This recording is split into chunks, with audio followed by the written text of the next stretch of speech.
자, 그러면 이어서 진행토록 하겠습니다. 자, 지난 시간에 침수 대책까지 봤습니다. 그죠? 그 다음에 한해의 시행입니다. 한해는 뭡니까? 앞에는 물이 많아서 습해는 excess water damage이고, 이것은 한해는 물이 부족한 거, water deficiency 하는 경우, drought, D-R-O-U-G-H, drought damage죠. 이런 경우가 된다는 거죠. 그래서 한해는 미조 상태 식물의 건조사를 초래하고 생육 장애 그리고 수량 품질을 저하시킨다 하는 것이 한해고, 그 다음 원인은 뭐냐면 강우 관계가 부족하다. 그죠? 수분이 부족한 거죠, 한마디로. 그래서 토양 수분이 결핍되는 그런 경우가 되겠습니다. 그 다음에 이제 정산 조장하는 보충이 미흡하다. 이런 말이 복잡한데, 정산을 할 수 있는 그런 수분이 부족하다, 한마디로. 그래서 호흡이 저하되고 흡수 에너지 부족에 의한 흡수가 저하된다, 수분이. 그런 문제를 유발한다, 그죠? 결국은 한해는 위조 상태니까 시들어 버린다, 그죠? 시들어 버리니까 광합성이고 뭐고 다 할 수 없다. 생육 장애가 발생하고 수량이나 또 품질이 저하된다, 그죠? 그래서 그 원인을 찾아보면 결국은 관계수, 물이 부족한 거죠. 그래서 토양 수분이 결핍되어 있다.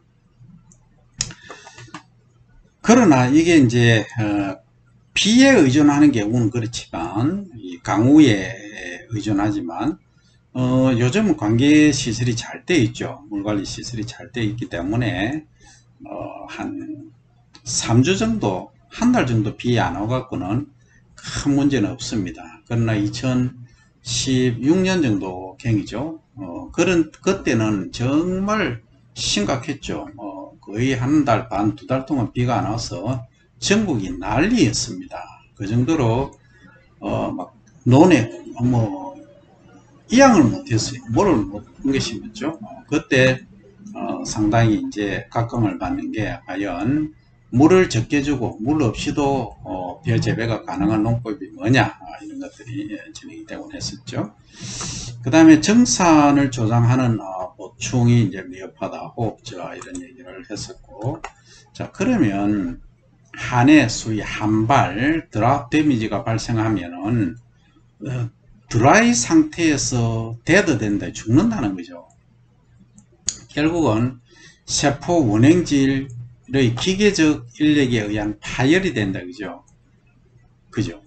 그게 무슨 말이냐면, 안에 세포가 이렇게 있으면, 세포백이 있고 안에 세포막, 원행질막이 있잖아요.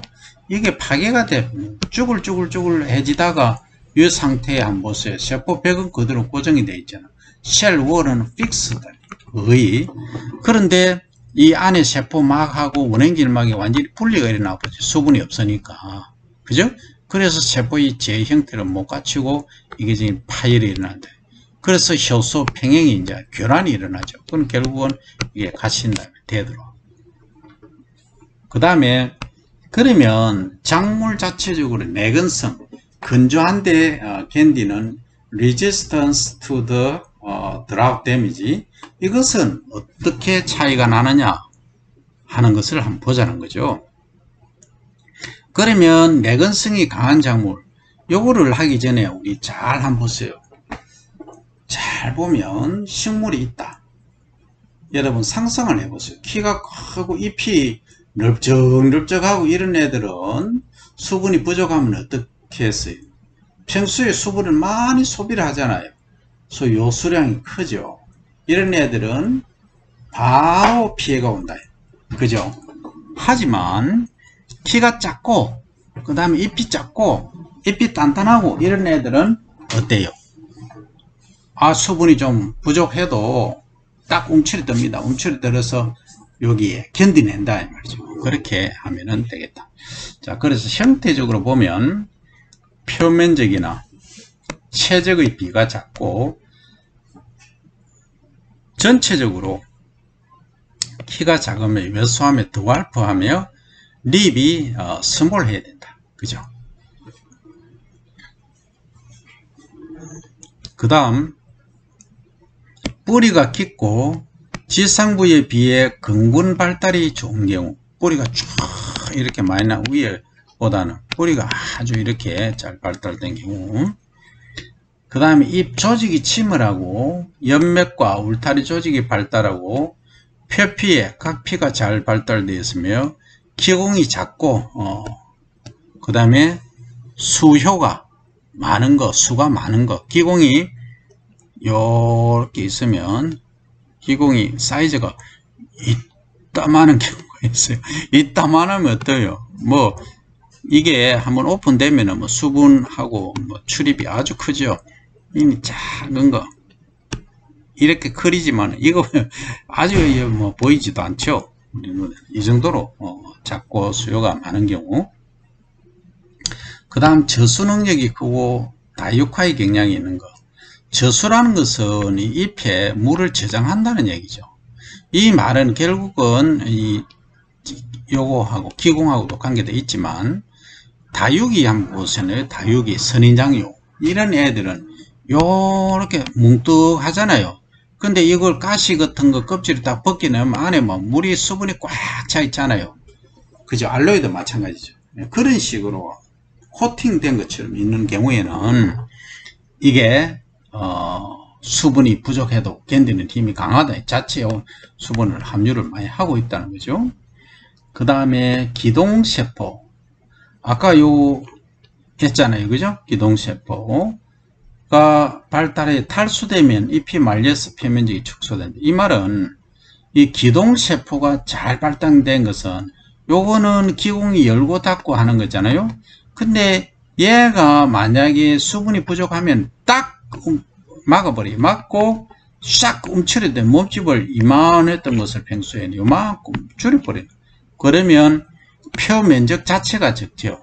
그래서 토양 수분 부족, 식물질 수분 부족 현상에 잘 견딜 수 있다 하는 거죠. 그 다음 원행질의 점성이 높고 세포액의 삼투압이 높아서 수분 보유력이 강하다 하는 거죠. 원행질의 점성이 높다. 원행질 안에 여기 세포백, 세포막 안에 원행질이 있잖아요. 요게 점성이 높고, 그러니까 뭐 당이라든지 뭐 다른 성분들이 많아서 용질이 많다는 얘기죠. 삼투압이 높아서 수분 보유, 그러니까 수분이 여기서는 흡수를 하려고 하지 빠져나가려고 안 한다는 거죠. 그죠? 왜냐면 용질이 많으니까 용매를 자꾸 끌어들이려고 하겠죠. 그죠? 그 다음 탈수될 때 원행질의 응집이 덜하다, 적다. 탈수라는 물이 빠져나가는 거죠. 그 원행질이 잘못하면 다 빠져나가면 막 이렇게 모여서 막 굳어져 버리면 이게 문제가 발생하는데 응집이 잘 안 되는 그런 경우. 그 다음 원행질막의 원행질막의 수분이나 요소, 글리세린 등에 대한 투과성이 크다 하는 이야기가 되겠습니다. 자, 그 다음 물질 대사적 특성을 보면 건조할 때는 정산이 억제되죠. 바깥으로 수분이 빠져나가면 안 되겠죠. 그죠? 건조한데 건조할 때는 수분이 이렇게 빠져나가면 안 되죠. 그러니까 홀딩하고 있어야죠. 가지고 있어야죠. 그 다음에 급수할 때는 수분을 흡수하는 기능이 커야 돼. 그러니까 건조할 때는 딱 움츠리고 있다가 딱 수분이 이제 이렇게 공급이 될 때, 이때는 흡수를 잘 해야 된다는 거죠. 그 다음 건조할 때 호흡이 낮아지는 정도가 크고, 자, 건조했을 때 호흡이 낮아지는 정도, 그러니까 건조할 때 호흡을 적게 하는 게 확 적게 해야 된다. 많이 적게, 아주 적게, 그죠? 하고 광합성이 감퇴하는 정도가 낮다. 그러니까 수분 부족하다고 광합성을 아예 안 해본다, 적게 한다, 이건 문제가 된대. 그죠? 이것은 감퇴는 하겠지만 뭐 이 정도가 아닌 한 요 정도 감소하는 정도는 좋다. 그래서 결국은 건조한 상태라고 해서 호흡이 완전히 이제 많이 줄어드는 높아지는 경우가 아니고 줄어드는 정도가 좀 커야 되는데 호흡은 적게 하고 광합성은 줄어드는 정도가 낮아야 된다 이 얘기입니다. 상당히 어려운데 자 복잡하면 건조할 때는 호흡은 아주 적게 하고 광합성은 어느 정도 해야 된다 이 소리입니다. 한마디로 됐죠? 그 다음 건조할 때에 단백질 당분의 소실이 늦은 경우가 있대. 건조할 때 만약에 건조해지면 단백질이나 당분 소실이 빠르죠. 완벽히 빨라지는데 이게 소실이 빨라지면 질수록 효소라든지 이게 기능들이 상당히 문제가 발생한다. 그래서 이는 서서히 하도록 해줘야 된다.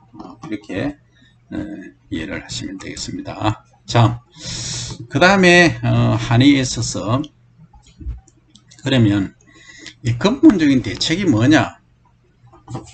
첫째는 이제 물을 관계 시스템을 잘 해야 되겠죠, 그죠?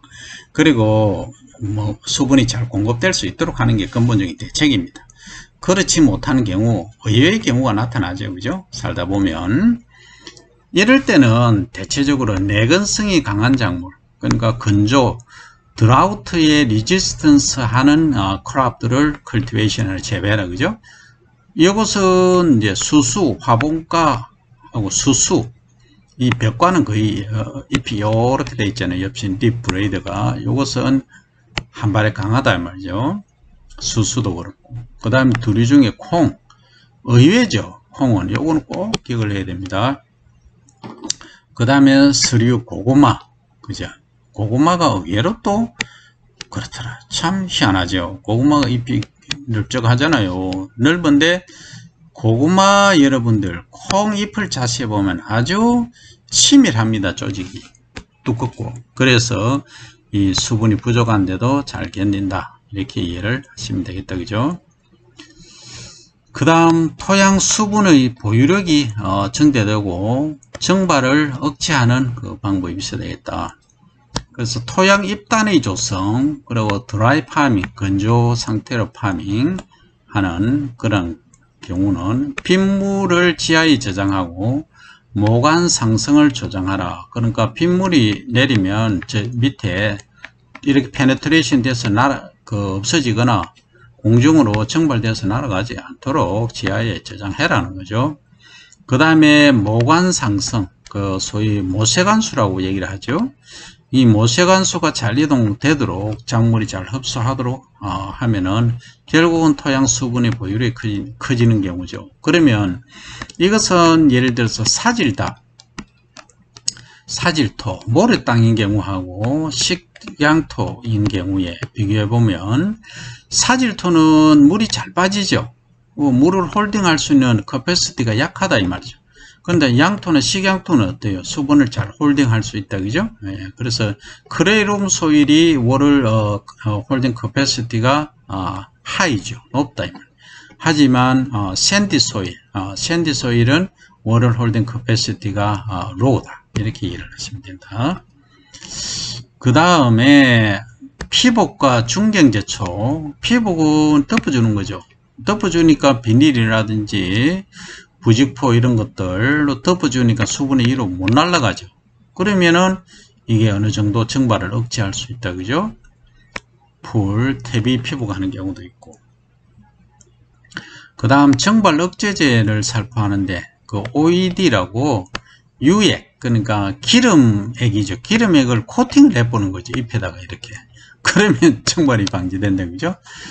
그 다음에 이제 수면, 그리고 옆면에 이제 뿌린다는 거죠. 그죠? 물이 있으면 물 위에, 또 잎이 있으면 잎에 뿌린다는 거죠. 이것을. 그 다음, 밭 재배에 있어서는, 밭에 이제 재배할 경우에는 뿌림 골을 낮게 또는 좁히거나 재식 밀도를 섬기게 한다. 자, 무슨 얘기냐 하면, 뿌린 골이, 이게 이제 조관이죠. 조관을 30cm 하던 것을 한 발이 있을 때는 25cm나 20cm로 해서 좁게 해버린다. 좁게. 그리고 이제 이렇게 이랑이 있으면 이거는 고랑이잖아요. 여기 고랑이잖아요. 도둑이잖아요. 여기에 낮게 이렇게 심는 거예요. 여기 심어 놓으면 여기는 이제 나중에 덮어주겠지만 이게 수분이 어때요? 여기는 이까지는 수분이 있다는 거죠. 워럴 레벨이. 그러니까 여기는 수분이 거의 부족하지 않게 된다. 그죠? 위에는 부족하겠지만 도둑에는 됐죠? 그러고 제식 밀도를 섬기게 한다는 말은 요게 좁게 하고 그 다음에 이렇게 널쩍널쩍하게 한다는 거죠. 덴슬리 시딩은 좀 문제가 되고 웰비 프로블럼이고 성기 렐리 시딩 그죠? 이 힐 디스턴스를 길게 크게 인라지도 해야 된다. 그 다음에 봄철에 맹류 포장 건조 시 답압을 한다. 봄철에 이제 이렇게 빌드 가면 봄에 막 보리나 밀이 잡아오고 있다. 그죠? 근데 얘들이 수분이 없으면 어때요? 일단은 자르려고 하는데 수분이 없으니까 휑하니 있다는 말이죠. 근데 이걸 밟아주는 거죠. 꽉 밟아주면 어때요? 이게 딱 움츠려 된다는 거죠. 뿌리도 토양하고 딱 착근이 되어서 붙어 있기 때문에 이 수분 증발이 방조기가 된다. 답압. 그래서 우리 어릴 때는 소위 보리 밝기란 밝기가 있었어요. 겨울 방학 때 겨울 방학 때 쭉 줄을 섭니다. 이렇게 줄을 서서 보리를 이렇게 이제 두 발로 이렇게 밟고 가는 거죠. 그러면 보리가 아주 잘 자랐다. 우리 학교 다닐 때 그런 일을 했었습니다. 그 다음에 이제 중북부 천수답지대는 건답 직발을 하고 남부는 만시 적응, 만식 늦게 재배했을 때 적응하는 걸 하라는 거죠. 그 다음에 반모짜리묘, 그 다음에 박파묘, 반모짜리묘를 하고 박파는 얕게 심는 거죠. 얕게, 그다음 늦게 심는 거에 적응하라 하는 거죠. 그죠? 그 다음에 이항기가 늦어지면 모의 과숙 회피. 이항기가 늦어지면 모가 벌써 엄청나게 자라본다. 그죠? 그래서 이게 뭐 성숙 단계로 갈 수 있다. 그래서 모소금이나 모짜리, 가식, 그리고 폰답의 가식, 저묘, 낮게 기르는 거, 키를 낮게 하는 거, 이런 걸 한다. 그죠? 그 다음 모내기 1개 이상일 때는 모내기가 6월 30일이 한계기라면 이 이상 늦어질 경우에는 이걸 회피하라. 그죠? 그래서 조기장, 대초, 대파, 그러니까 다른 걸로 이제 대파를 한다 이런 거죠. 이렇게 이해를 하시면 되겠습니다. 그죠? 자, 그 다음에 이제 수질 오염이 문제인데 이 수질 오염은 자정작용이 일어나도 오염 후 시간이 지날수록 하천 자체가 오탁이 체감되겠죠. 그죠? 그래서 자정작용 좌표라는 게 있어요. 그래서 생화학적 산소 요구량, 소위 BOD, Biological Oxygen Demand 이렇게 표시를 하죠. 그죠? 이 수치가 높으면 오염도가 높다는 거죠. 많이 산소를 요구한다. 이런 의미가 되겠다. 그죠? 그래서 여러분들이 여기까지 이제 이해를 해 주시고 여기까지 경청해 주셔서 대단히 감사합니다. 질문이 있으면 질문 준비를 해 주시고 지금까지 한 걸 싹 요약을 해서 여러분들이 한번 검토를 해 보시기 바랍니다. 그래서 강의는 이번 챕터는 여기서 끝나지만은 시간이 좀 있기 때문에 여러분들 질문을 낼게요. 이번 시간에 한 것을 요약을 해야 됩니다. Please summary of this time's content in briefly in yourself. Don't tell me.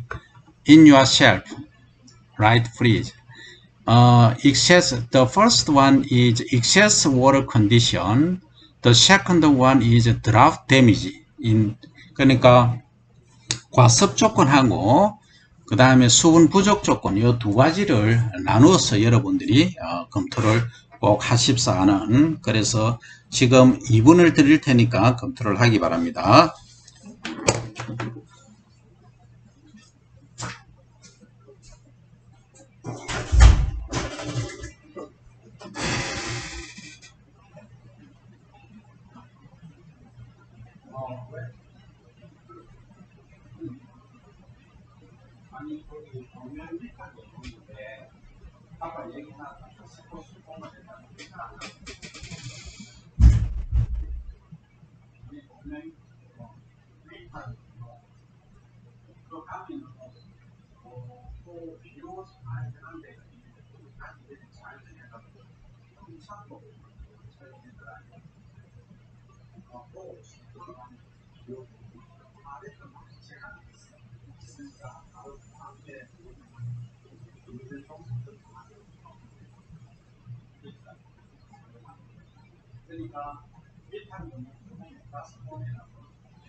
예, 이제 검토가 다 끝났습니까? 예.